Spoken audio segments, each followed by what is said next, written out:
कहा कि निज नाम श्री कृष्ण जी अनादि अक्षरा की ये मंत्र है। और इस मंत्र को जब सद्गुरु धनी श्रीदेव चंद जी महाराज ने चिंतन की कि आखिर श्री कृष्ण ने जो हमें यह मंत्र दिया, इस मंत्र के अंदर में है क्या, तो मंत्र को जब बहुत सूक्ष्म दृष्टि से सद्गुरु श्रीदेव चंद जी महाराज जब देखा, दर्शन किया, चिंतन किया, तो उस मंत्र के अंदर में उनको क्या मिला कि सो तो अब जाहिर है सब विधवतन सही। परब्रह्म परमात्मा श्री कृष्ण का जो धाम है, उस धाम में जितनी भी संपत्ति, संपदा, वैभव है, वो सारा का सारा दे दिया किनको? सद्गुरु श्रीदेव चंद जी। जिसे वेदव्यास जी को भागवत मिला ना, उससे भी महत्वपूर्ण सद्गुरु धनी श्रीदेव चंद जी महाराज को तारतम्य मंत्र मिला। अब दोनों को भी सद्गुरु श्रीदेव चंद जी महाराज सोच रहे हैं कि हमको तो इतनी बड़ी संपत्ति मिली है, कृष्ण ने सब कुछ हमें दे दिया, तो पूरे विश्व ब्रह्मांड में इस तारतम्य को फैलाएगा कौन? तो श्री कृष्ण ने उनको कौन दिया? मेहराज ठाकुर, इंद्रावती, निष्कलंक अवतार महामती प्राणनाथ। क्या किया उन्होंने? जब सद्गुरु धनी श्रीदेव चंद जी महाराज के सानिध्य में गए, श्रीदेव चंद जी ने जब उनको तारतम्य दिया, उस तारतम्य मंत्र से महामती प्राणनाथ जी ने तारतम्य सागर ग्रंथ का अवतरण किया। और उस ग्रंथ को क्या किया उन्होंने? पसरसी 14 भवन, 14 लोक ब्रह्मांड में उन्होंने फैलाया। तो श्री कृष्ण का प्रसाद जब श्रीदेव चंद जी को मिलता है, तो सद्गुरु धनी श्रीदेव चंद जी महाराज उस प्रसाद को महामती प्राणनाथ जी को देते हैं। महामती प्राणनाथ जी महाराज के द्वारा पूरे विश्व ब्रह्मांड को मिलता है। वेदव्यास जी ने भी यही सोचा, भागवत तो मिला, भागवत को प्रचार प्रसार करने के लिए सुखदेव जी मुझे पुत्र रूप में भी मिल गया, पर पुत्र क्या? संन्यास धारण कर लिए, जंगल में चले गए, पेड़ के नीचे बैठे और श्री कृष्ण के समाधि में खो गए।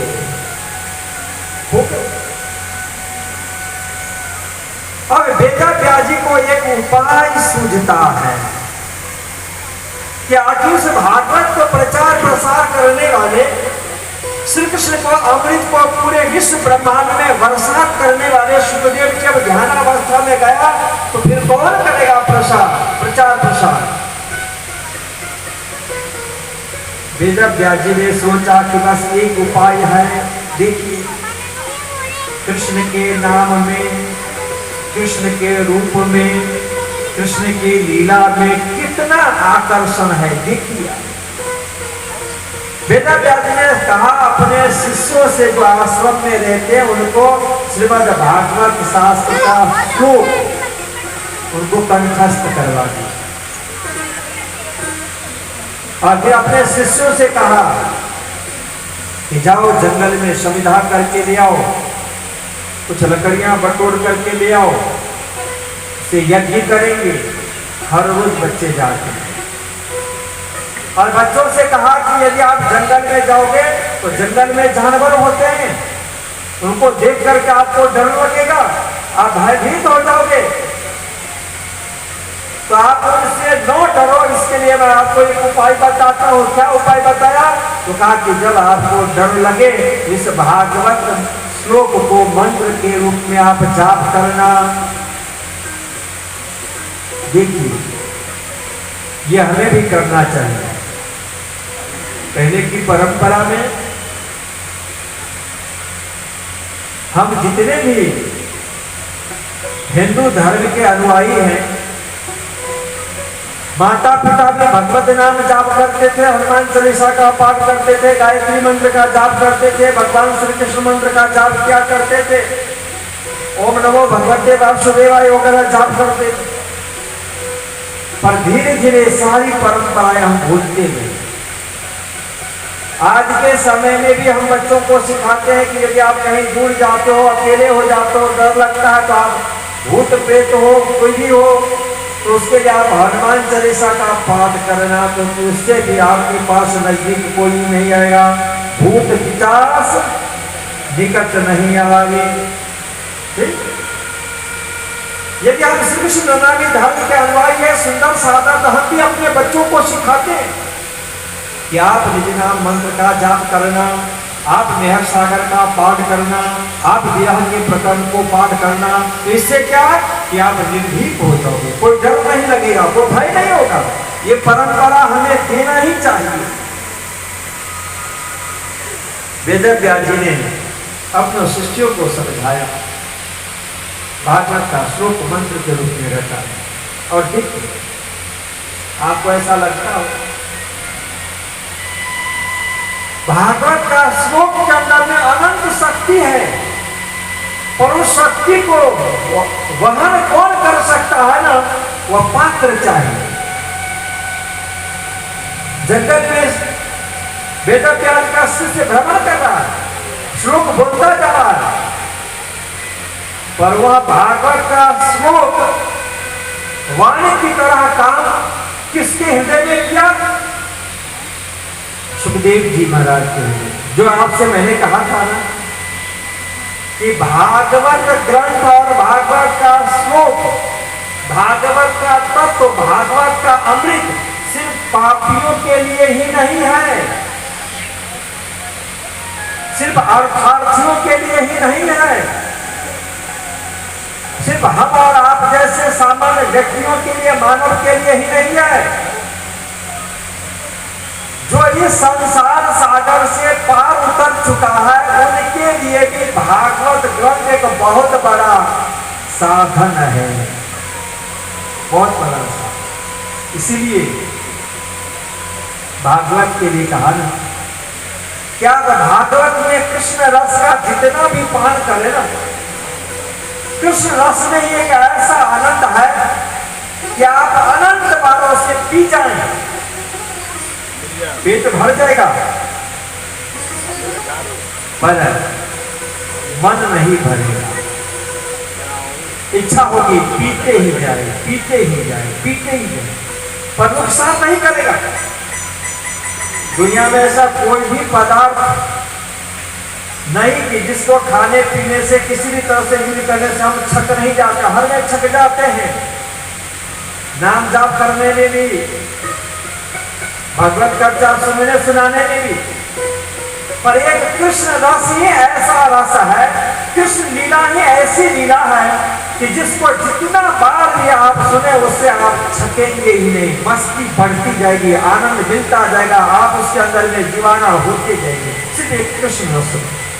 देखिए सुखदेव जी महाराज, जिनके लिए महामती प्राणनाथ जी महाराज ने भी कहा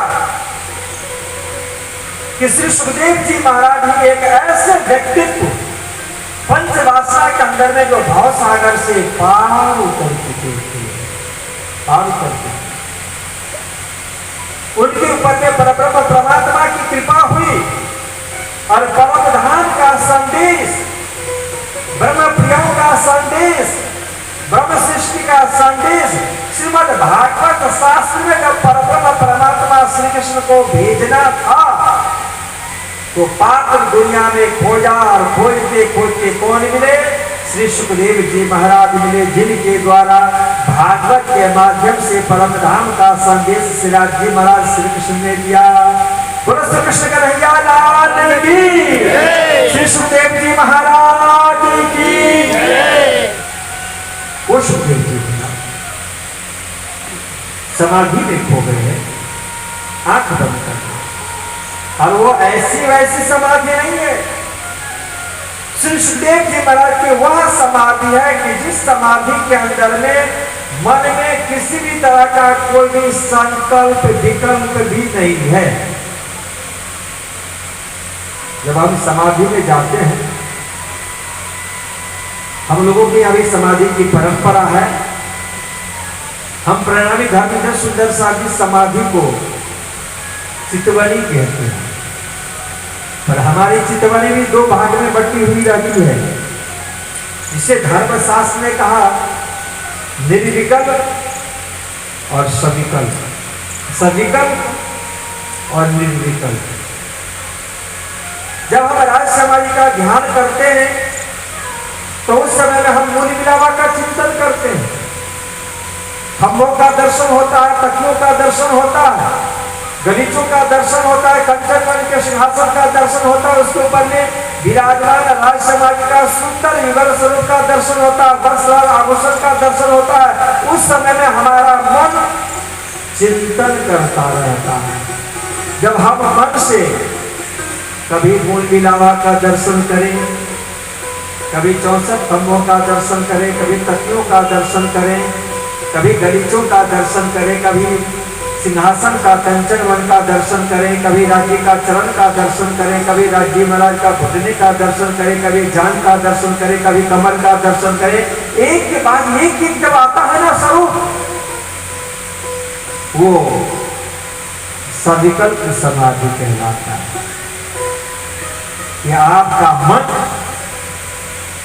दुनिया में कहीं भ्रमण नहीं करता, पर परमात्मा की लीला में भ्रमण करता हो, परमात्मा के स्वरूप में भ्रमण करता हो,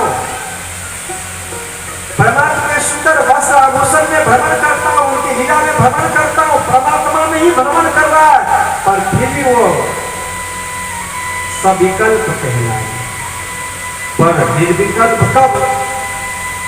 यदि हमने सिर्फ राज्य महाराज का चरण कमल के अंगूठा का नख ही हमने दर्शन किया और नख के दर्शन में हम खो गए, नख के सिवाय हमें और कुछ भी नहीं दिखता है, नख के अंदर में सारा कुछ आ गया, उसी में जब हम खो जाते हैं उसे कहा जाता है निर्विकल्प समाधि। उस समाधि में श्री सुखदेव जी महाराज उस समाधि देखिए, कृष्ण की कृपा, कृष्ण का रस, कृष्ण का आनंद। इसीलिए मैं कहती हूं कि यदि आपको परमात्मा ने 84 लाख जन्म में यदि मानव तन दिया है, मनुष्य शरीर दिया है ना, तो उस मानव तन को प्राप्त कर दुनिया में किसी की भक्ति आपको करने को मिली या न मिली, पर यदि कृष्ण की भक्ति आपको मिल गई ना, तो आप समझना कि श्री कृष्ण के भक्ति के अंदर में सबकी भक्ति आ गई, सबकी भक्ति। इसीलिए कबीर साहब ने लिखा, एक साधे सब सधे, सब साधे सब जाय, जो जल सींचे मूल में शाखा पत्र घाय। एक पेड़ होता है ना, हमें पेड़ से मतलब नहीं होता। आम का पेड़ लगा हो ना, तो आम के पेड़ से मतलब नहीं होता, डालियों से मतलब ही नहीं होता, पत्तों से भी मतलब नहीं होता। हम तो बस ध्यान लगाए हुए रहते हैं कि कब जून जुलाई आएगा और फिर पके पके आम हमें मिलेगा। क्या उद्देश्य रहता है? आम का फल, आम का फल। पर उस आम के फल को प्राप्त करने के लिए हम क्या करते हैं? उस आम के पौधे को बड़ा करते हैं, डालियों को बड़ा करते हैं, पत्ते उसमें लगाते हैं। पर वो कब संभव होता है? कि जब हम पानी डाली में डालेंगे ना, डाली पर, तो पेड़ को नहीं मिलेगा, डाली को भी नहीं मिलेगा। यदि आपने पत्तों पे डाला ना, तो न तो पत्तों को पानी मिलेगा, न डाली को पानी मिलेगा, न पेड़ को पानी मिलेगा। यदि आपने फल पे पानी डाला तब भी नहीं मिलेगा, पर यदि आपने उस आम के पेड़ को जड़ में यदि पानी आपने डाल दिया तो क्या होगा? सबको पानी मिल जाएगा, सबको मिलेगा पानी। पत्तों को भी चाहिए, डालियों को भी चाहिए, फल को भी चाहिए, पर वह सबको मिलेगा। कहां से मिलेगा? तो मिलने का एकमात्र स्थान है जड़। यदि पेड़ के जड़ में आपने पानी डाल दिया तो सभी जगह पहुंच जाएगा। मैं कभी कभी कहा करता हूं, जो हमारा शरीर है ना, शरीर, आपको पता है कि शरीर में भूख किसको लगता है? हमारा जो पैर से लेकर के मस्तक तक का शरीर है, तो पैर के उंगलियों से लेकर के मस्तक तक के शरीर में भूख किसको लगता है? पता? भूख किसको लगता है? हाँ जी, नहीं पता? आप कहेंगे जो खाता है उसको भूख लगता है। भूख किसको लगता है? देखिए, हर रोज हम लोग काम करते हैं, ना जाने दिन में कितनी बार काम करते हैं ना। खिलाने के काम तो कितने बार करते हैं ना। सुबह उठते ही क्या चाहिए? बेड टी चाहिए, नहाने के बाद में फिर चाय और बिस्किट चाहिए, घंटे के बाद में फिर नाश्ता ब्रेकफास्ट चाहिए, 3-4 घंटे के बाद में फिर क्या चाहिए? फिर से लंच चाहिए, कुछ समय व्यतीत हुआ नहीं तो फिर से चाय बिस्कुट चाहिए, और फिर रात में तो जम करके चाहिए क्या? डिनर। पर कब कि जब हमें भूख लगती है तब। भूख किसको लगती है? किसको लगती है? पेट को। पेट को यही भूख पेट को ही नहीं, भूख शरीर के अंदर में जितने भी अंग प्रत्यंग है हर को भूख लगती है। पर पेट का काम क्या है? मुख के द्वारा भोजन को अंदर ले जाने का भूख उनको लगता है। पर जब पेट को अन्न मिलता है तो पेट क्या करता है? वो अन्न सबको पहुंचाता है, आंख को भी पहुंचाता है, कान को भी पहुंचाता है, हाथ में उंगलियों को भी पहुंचाता है, पैर में, मतलब शरीर का कोई भी ऐसा पार्ट भाग नहीं कि जिस भाग को पेट अन्न नहीं पहुंचाता है। पर पेट बहुत बड़ा समझदार है, बहुत बड़ी जिम्मेदारी है हमको, बहुत बड़ी चीज। जैसे घर में माँ होती है, माँ को पता है बड़ा बेटा क्या खाएगा, छोटा वाला क्या खाएगा, बेटी क्या खाएगी, पतिदेव क्या खाएंगे, उनको सब पता है। कभी कभी घर का होता है ना, अरे घर को संभालना बहुत मुश्किल। ये तो धन्यवाद है हमारे बहने कि कितने अच्छे ढंग से घर को सुचारू रूप से चलाती, बहुत मेहनत करी, हर को अलग अलग तरह से बना करके देता।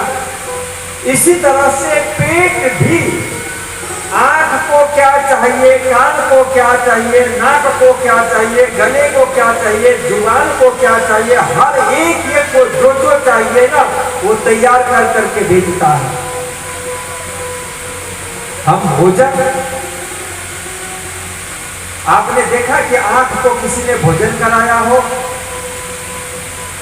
आपने देखा कि कान को किसी ने खिलाया हो? हाथ को किसी ने खिलाया हो? पैर को किसी ने खिलाया हो? भोजन कहाँ खिलाते हैं? एक ही जगह, पेट।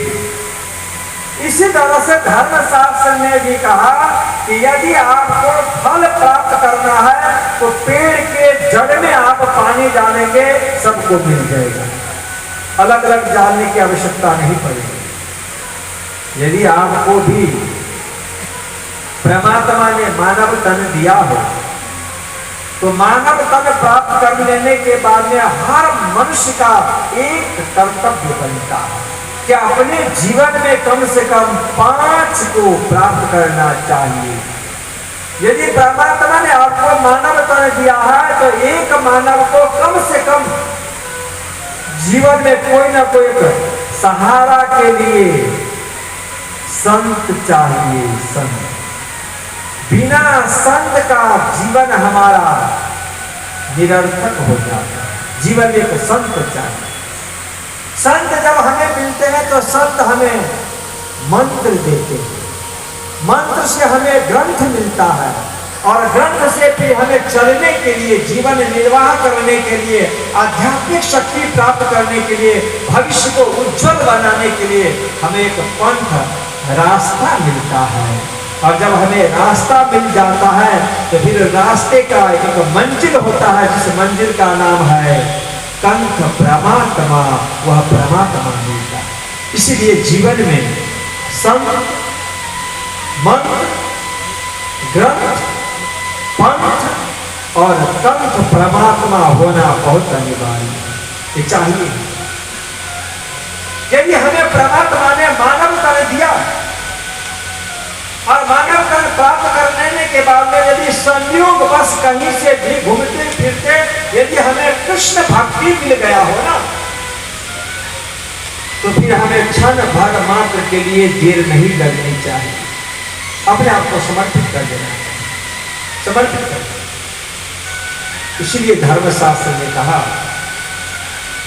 कि आकाशात् पक्तम तोयम यथा गच्छति सागरम सर्वदेवं नमस्कारम केशवम प्रति गच्छति। कि दुनिया में जितने भी देवी देवताएं हैं ना, ईश्वर है, भगवान है, जितने सारे मंत्र है, उन सबको यदि हम जाप करते हैं तो सभी जाप का फल, भक्ति का फल, उपासना का फल, पूजा पाठ का फल यदि हमें कुछ भी मिलता है तो एकमात्र फल है क्या? परमात्मा श्री कृष्ण ही फल है। देखिए श्री सुखदेव जी महाराज समाधि में बैठे, वेदव्यास जी महाराज का शिष्य जंगल में भ्रमण कर रहा है और मंत्र गुनगुना रहा है। जो मैंने आपसे कहा ना कि हम भी अपने बच्चों को, हम जिस धर्म में संप्रदाय में है उस धर्म संप्रदाय का, प्रभु का नाम, कुछ पाठ हम बताएं। क्या आप निजनाम का जाप करें, मेहर सागर का पाठ करें, आप निर्भीक रहेंगे, स्वस्थ रहेंगे, तंदुरुस्त रहेंगे। ये पाठ पढ़ाना ही चाहिए। वेदव्यास जी ने पढ़ाया। वेदव्यास जी का शिष्य जंगल में है, जहां पे सुखदेव जी महाराज निर्विकल्प समाधि में बिल्कुल डूबे हैं। उनके मन मस्तिष्क के अंदर में परमात्मा श्री कृष्ण बल्कि निर्गुण ब्रह्म का स्वरूप है। और दिल कैसा है? निर्मल, पवित्र। सुखदेव जी महाराज का दिल इतना निर्मल है, पवित्र है कि उस दिल में, निर्मल पवित्र दिल में एक अंश मात्र भी अहंकार नहीं है, मोह ममता नहीं है, तृष्णा नहीं है, क्रोध नहीं है, ईर्ष्या नहीं है, लोभ नहीं है। क्या है? निर्मल है, पवित्र है। जो मेरे तक कहा था कि परमात्मा कब आते हैं? कि जब मैं नहीं होता है तब परमात्मा। प्रेम गली अति शांत, इतना निर्मल पवित्र है।